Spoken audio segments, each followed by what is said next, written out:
தற்போதைய சூழல்ல உலகம் முழுக்க மிகப்பெரிய விவாத பொருளாகவும் நிறைய விமர்சனங்களை எதிர்கொண்டு வரும் ஒரு விஷயமாகவும் மாறி இருக்கிறது ட்ரம்ப் விதிக்க காத்திருக்கக்கூடிய இந்த பதிலடி வரி.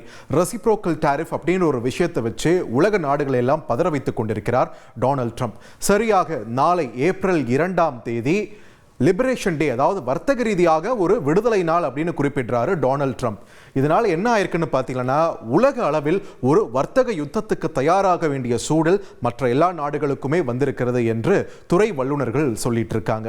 இந்த நிலையில அமெரிக்காவோட வர்த்தக ரீதியாக நல்ல மேம்பட்ட உறவுடன் இருக்கக்கூடிய நாடுகள் மேலேயே டொனால்ட் ட்ரம்ப் தொடர்ந்து பல்வேறு குற்றச்சாட்டுகளை முன் வச்சிட்டு இருக்கார். இதுக்கு இந்தியாவும் விலக்கு கிடையாது. இன்னும் சொல்ல போனா, இந்தியாவை பொறுத்த வரைக்கும் டொனால்ட் ட்ரம்ப் எப்படி டீல் பண்ணிட்டு இருக்காரு தெரியுங்களா? அன்னியன் படத்துல பிரகாஷ் ராஜ் கிட்ட விக்ரம் டீல் பண்ற மாதிரி தான். ஒரு சமயம் இந்தியா எனக்கு சிறந்த நட்பு நாடுன்னு சொல்றாரு, இன்னொரு பக்கம் கொடூரமான வரியை விதிக்கிறாங்க, அவங்களுக்கு பதிலுக்கு பதில் நான் வரியை ஏத்த போறேன்னு சொல்றாரு. இன்னொரு பக்கம் மோடி என்னுடைய நண்பர், எனக்கு பிடிச்சமான தலைவர்னு சொல்றாரு. இன்னொரு பக்கம் இந்தியாவுக்கு நாங்க பதிலடி கொடுக்கும் விதமா வரியை போடுவோம் அப்படின்ட்டு பதில் சொல்றாரு. சோ இதுல எதுதான் அவருடைய நிஜமுகம் அப்படின்னு நம்ம தத்தளிச்சிட்டு இருக்கக்கூடிய நிலையில இந்த பதிலடி வரியை பொறுத்த வரைக்கும் இந்தியாவோட நிலைப்பாடு என்னன்றது முக்கியத்துவம் பெறுது. பல்வேறு நாடுகளும் உற்று நோக்குகிறது. ஏன்னா அவங்களுடைய ஸ்டாண்ட்ல இருந்து கொஞ்சம் ஒரு மாறுபட்ட ஸ்டாண்ட் இந்தியா எடுத்திருக்கிறதையும் நம்மளால பார்க்க முடியுது. இதை பத்தியெல்லாம் விரிவா நம்ம பார்த்துடலாம். அதுக்கு முன்னாடி என்னென்ன குற்றச்சாட்டுகள் அமெரிக்கா தரப்புல இருந்து அவங்களுடைய வர்த்தக பார்ட்னர்ஸ் மேல வைக்கிறாங்கன்னு பாத்தீங்கன்னா, அமெரிக்க பொருட்களுக்கு பிற நாடுகள் அதிக அளவிலான வரியை விதிக்கின்றன அப்படின்னு. எந்த அளவுக்கு? பால் பொருட்களை பொறுத்த வரைக்கும் EU என்று சொல்லப்படக்கூடிய ஐரோப்பிய ஒன்றியம் 50% வரியை விதிக்குது. வெண்ணெய் மற்றும் சீஸ் பொருட்கள் அமெரிக்காவிலிருந்து அனுப்பப்படுற பொருட்களுக்கு 300% என்ற அளவுக்கு கனடா வரி விதிக்குது. விவசாய பொருட்கள், அமெரிக்க விவசாய பொருட்கள் இந்தியாவுக்கு அனுப்பும்போது இந்தியா 100% என்ற அளவுக்கு வரியை விதிக்குது. அதுவே அமெரிக்காவோட அரிசியை ஜப்பானுக்கு ஏற்றுமதி பண்ணா ஜப்பான் அவங்க 700% என்ற அளவுக்கு வரியை விதிக்கிறார்கள். இந்த வரியெல்லாம் ஏற்றுக்கொள்ளக்கூடிய விகிதாச்சாரமே கிடையாது. அதனால தான் இதற்கு பதிலடியாக நாங்கள் வரியை விதிக்க போறோம் அப்படின்றதுக்காக தான் ரெசிப்ரோக்கல் டாரிஃப், இந்த பதிலடி வரியை விதிக்க போறதாக டொனால்ட் ட்ரம்ப் கடந்த சில மாதங்களாகவே சொல்லிட்டு இருந்தார். இந்த நிலையில இது சம்பந்தமான அறிவிப்பு அடிக்கடி வந்தாலுமே பல்வேறு உலக நாடுகளும் டொனால்ட் ட்ரம்ப் அரசுடன் தொடர்ந்து பேச்சு வார்த்தையை மேற்கொண்டுதான் இருந்தார்கள், இந்தியா உள்பட. அதுல யார் யாருக்கு என்னென்ன பெனிஃபிட்ஸ் வந்துட்டு இருக்கு அப்படின்றதை பார்க்க வேண்டியதா இருக்கு. இந்த நிலையில அமெரிக்காவின் டர்ட்டி 15 நாடுகள் என்ற ஒரு பட்டியல், அதாவது இந்த மாதிரி அதிக அளவுல அமெரிக்காவுக்கு ஏற்றுமதி பண்ணிட்டு அமெரிக்க இறக்குமதிக்கு அதிக அளவுல வரி விதிக்கக்கூடிய நாடுகள் அப்படின்னு ஒரு 15 நாடுகள் கொண்ட பட்டியலை டொனால்ட் ட்ரம்ப் அரசாங்கம் சொல்றாங்க. இது அதிகாரப்பூர்வமா இது அவங்க அறிவிக்கலனாலுமே அந்த நாட்டில் இருக்கக்கூடிய ஊடகங்கள் பார்த்தீங்கன்னா அமெரிக்காவோட வர்த்தக தரவுகளின் அடிப்படையில் இந்த 15 நாடுகளை பட்டியலிட்டு இருக்காங்க. அந்த வகையில் அமெரிக்காவின் டர்ட்டி 15 நாடுகள் எதுன்னு பார்த்தா, முதலிடத்துல சீனா, 2வது இடத்துல வியட்நாம், 3வது இடத்தில் ஐரோப்பிய ஒன்றியம், 4வது இடத்துல மெக்சிகோ, 5வது இடத்துல அயர்லாந்து, 6வது இடத்தில் ஜெர்மனி, 7வது இடத்தில் தைவான், 8வது இடத்தில் ஜப்பான், 9வது இடத்தில் தென்கொரியா, 10வது இடத்தில் கனடா, 11வது இடத்தில் இந்தியா, 12வது இடத்துல தாய்லாந்து, 13வது இடத்துல இட்டலி, 14வது இடத்துல சுவிட்சர்லாந்து, 15வது இடத்துல மலேசியா. இந்த 15 நாடுகளும் தான் பெரும்பான்மையான தாக்கத்தை சந்திக்க இருக்கின்றன அப்படின்னு தொடர்ந்து அமெரிக்க ஊடகங்களும் பதிவு செய்து வருகின்றன. எந்தெந்த நாடுகள் என்னென்ன மாதிரியான தாக்கத்தை சந்திக்க போகுது, எந்தெந்த துறையில தாக்கத்தை சந்திக்க போகுது அப்படின்றது தான் இங்க பெரும் விவாதமா மாறி இருக்கு. ஏன்னா இவர் இந்த பதிலடி வரியை எதன் அடிப்படையில் விதிக்க போறார் அப்படின்ற ஒரு தெளிவு இங்க இருக்கக்கூடிய எந்த நாடுகளுக்குமே கிடையாது, இந்தியா உள்பட. இது துறை ரீதியான வரியா இருக்க போதா, இல்ல பொருட்கள் சார்ந்த வரியா இருக்க போதா, இல்ல இந்த 15 நாடுகள் இப்படி நமக்கு அதிகமா டியூட்டிஸ் இம்போஸ் பண்றாங்க, வரிகள் விதிக்கிறாங்கன்றதுனால நாடுகள் சார்ந்த ஒரு வரியா இருக்க போதா, அதிகமா ஏமாத்துறாங்க அப்படின்னு சொல்லிட்டு சீனா மேல குற்றச்சாட்டு வைக்கிறாரு. அப்போ சீனாவுக்கு அதிகமான ஒரு வரி. இந்த பட்டியல கடைசி இடத்துல இருக்கக்கூடியது மலேசியா. சோ இந்த ஆர்டர்ல வரி விகிதாச்சாரம் குறையுமா ஏறுமா அப்படின்னு நிறைய விவாதங்கள் போயிட்டு இருக்கு. ஆனா இதுக்கு எதுக்குமே அமெரிக்கா தரப்புல இருந்து இன்னைக்கு சூழல்ல ஒரு விரிவான விளக்கம் கிடையாது. நாளைக்கு தான் இது தொடர்பான தகவல்களை அமெரிக்கா தரப்புல இருந்து வெளியிட போறாங்க. அதை பத்தி தான் இப்போ ஃபுல் பேச்சும் போயிட்டு இருக்கு. இந்த நிலையில ட்ரம்போட இந்த பதிலடி வரிக்கு மாறுபட்ட நிலைப்பாடுகளை பல்வேறு நாடுகளும் கொண்டிருக்கின்றன. அந்த வகையில இந்த பதிலடி வரிக்கு எதிர்த்து போராடக்கூடிய நாடுகளாக இருப்பது முதன்மையான இடத்துல இருக்கிறது மெக்சிகோ, கனடா மற்றும் ஐரோப்பிய ஒன்றியம். இன்னும் சொல்ல போனா கனடா என்ன தெரியுமா பண்ணிருக்காங்க, அமெரிக்காவில் இது சம்பந்தமாக விளம்பர பதாகைகள்லாம் வைக்கிறாங்க. எங்க மேல அதிக வரியை சுமத்துறாங்கன்னா அந்த பொருள் உங்களுக்கு அதிக விலைக்கு வந்து சேர போகுதுன்னு அர்த்தம், அதனால இதை ஆதரிக்காதீங்கன்னு அமெரிக்க மக்கள் கிட்ட பிரச்சாரம் பண்ற அளவுக்கு கனடா இறங்கி போராடிட்டு இருக்காங்க. அதே மாதிரி மெக்சிகோவை பொறுத்த வரைக்கும் இது ஒரு கடினமான தருணம், இந்த தருணத்தில் நாட்டு மக்கள் அனைவரும் ஒற்றுமையாக இருந்து இதை எதிர்கொள்ளணும் அப்படின்னு அந்த நாட்டோட அதிபர் பேசுற அளவுக்கு விவகாரம் பூதாகரமாக இருக்கிறது. அதே நேரத்தில் ஐரோப்பிய ஒன்றியத்தை பொறுத்த வரைக்கும் நாங்க இதை திடமா எதிர்க்கிறோம், தொடர்ந்து பேசிக்கிட்டே தான் இருக்கோம், இதுக்கு ஏதாவது ஒரு வழிவகை செய்வோம் அப்படின்ற மாதிரி ஒரு விஷயத்தை பதிவு பண்ணியிருக்காங்க. அதே நேரத்தில் மாற்றுச் சந்தையை நோக்கி சீனா, ஜப்பான் மற்றும் தென்கொரியா நாடுகள் நகர்ந்திருக்கின்றன. அந்த மண்டலத்துக்குள்ளே, அந்த பிராந்தியத்துக்குள்ளவே சீனாவை பொறுத்த வரைக்கும் ஜப்பான் தென்கொரியா சந்தைகளை வந்து நம்ம எக்ஸ்ப்ளோர் பண்ணலாம்.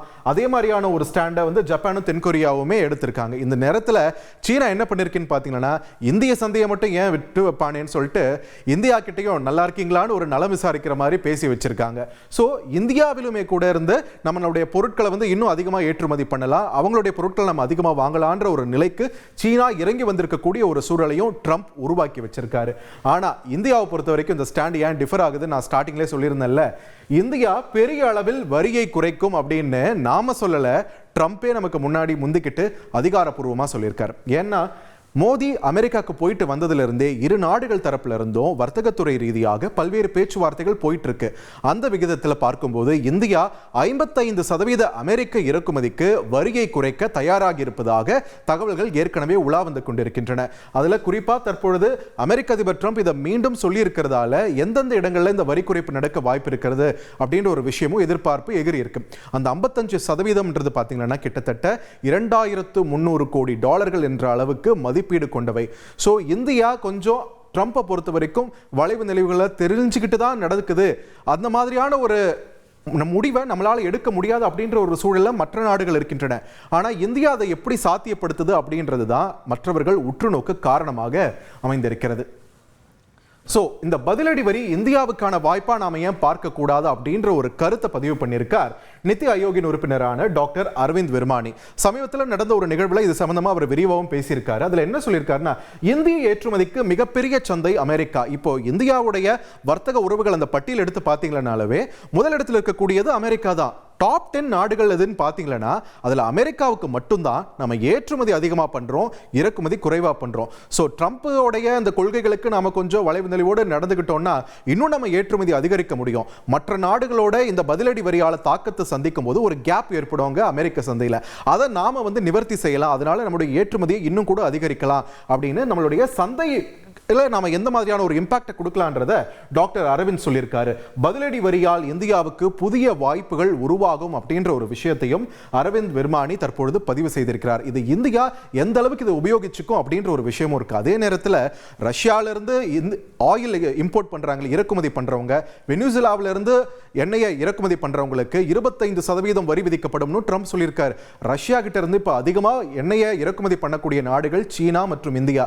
சோ இந்தியா ரஷ்யா கிட்ட இருந்து அதிக எண்ணெய் வாங்கும் போது அந்த 25% வரி நம்ம மேல எதுவும் தாக்கத்தை ஏற்படுத்துமா அப்படின்ற ஒரு அச்சமும் இருக்கு. ஆனா இதுக்கு ஒரு விளக்கம் சொல்றாங்க, அந்த எண்ணெய் சுத்திகரிக்கப்பட்டு நம்ம ஐரோப்பிய நாடுகளுக்கு வித்துட்டு இருக்கோம், அதனால இதனோட இம்பாக்டை சந்திக்க போறது, தாக்கத்தை சந்திக்க போறதும் ஐரோப்பிய நாடுகள் தான். இந்தியா ஒரு மிடில் மேனா தான் செயல்பட்டு இருக்கு. சோ ஒப்பீட்டளவில் அந்த நிறுவனங்களுக்கு தான் தாக்கமே தவிர சாமானியர்களுக்கு அதனுடைய தாக்கம் என்பது பெரிய அளவில் இருக்க போறதில்லை அப்படின்னு சொல்லியிருக்காங்க. ஸோ இந்தியாவும் தன்னுடைய பார்வையை வளைகுடா நாடுகள் பக்கம் மீண்டும் திருப்பி இருக்கக்கூடிய ஒரு சூழலையும் நம்ம பார்க்குறோம். எதுக்கு வீணா செலவு பண்ணுவானே அப்படின்ற ஒரு விஷயம் தான் இங்கே போயிட்டு இருக்கு பேசிக்கலி. ஸோ அடுத்ததாக இதில் இன்னொரு விஷயம் என்னன்னா, இந்த பதிலடி வரியால் தங்கம் மீதான தாக்கம் எப்படி இருக்க போகிறது. ஸோ இது மேலே நமக்கு சாமானியர்கள் மேலே முழுசா தாக்கம் இல்லைன்னு சொல்லிட முடியாது, மறைமுக தாக்கம் இருக்க தான் செய்யுதுன்னு சொல்றாங்க. என்னன்னு பார்த்தீங்கன்னா, தங்கத்தின் மீதான முதலீடுகள் தற்பொழுது வேகம் எடுத்திருக்கின்றன. சாதாரணமாகவே தங்கத்தின் மீது அதிக முதலீடுகள் இருக்கும், ஆனா இப்போ வேகம் எடுத்திருக்க காரணம் ஏற்கனவே சொன்ன மாதிரி வர்த்தக ரீதியான ஒரு யுத்தத்துக்கு நாடுகள் தயாராகும் போது பங்குச்சந்தை வீழ்ச்சி இந்த மாதிரியான விஷயங்கள் இந்தியா உள்ளிட்ட பல்வேறு நாடுகளும் சந்தித்துக் கொண்டிருக்கின்றன. அதனால தங்கத்தின் மீதான முதலீடுகள் அதிகரிச்சிருக்கக்கூடிய நிலையில என்ன சொல்றாங்கன்னா, ஏற்கனவே தங்கத்தோட விலை ராக்கெட் வேகத்தில் போயிட்டு தான் இருக்கு.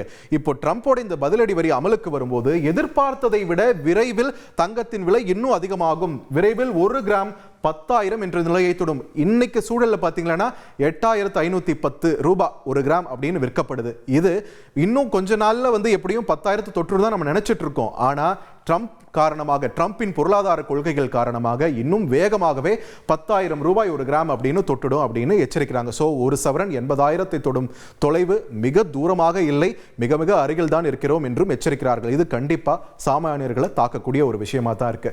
ஸோ இதை தாண்டி இந்த பதிலடி வரி அப்படின்ற ஒரு விஷயத்தை பல்வேறு உலக நாடுகளும் தங்கள் மீதான அந்த தாக்கம் அதிக அளவில் இருக்குன்னு ஒரு பயத்தில் இருக்காங்கன்றது நிதர்சனம். ஆனா இந்த இடத்துல நாம வேற வழி இல்லை, கொஞ்சம் சுயநலமாக தான் யோசிக்க வேண்டியதா இருக்கு. இந்தியாவுக்கு இது எந்த அளவுக்கு ஒரு ஆப்பர்ச்சுனிட்டி கொடுக்க போகுது, வாய்ப்புகளை கொடுக்க போகுது, இந்த சந்தையை புதுவாக உருவாக்கக்கூடிய ஒரு சந்தை, அதில் இருக்கக்கூடிய ஒரு இடைவெளியை இந்தியா எப்படி ஃபில் பண்ண போகுது அப்படின்றதெல்லாம் வரும் நாட்களில் நம்ம பொறுத்திருந்துதான் பார்க்கணும். அலாவுதீன் நாட்டை காப்பாற்ற போராடும் சாமானிய இளைஞனின் சுவாரஸ்ய கதை தினமும் இரவு 8 மணிக்கு. செய்திகளை உடனுக்குடன் தெரிந்து கொள்ள உடனே சப்ஸ்கிரைப் பண்ணுங்க.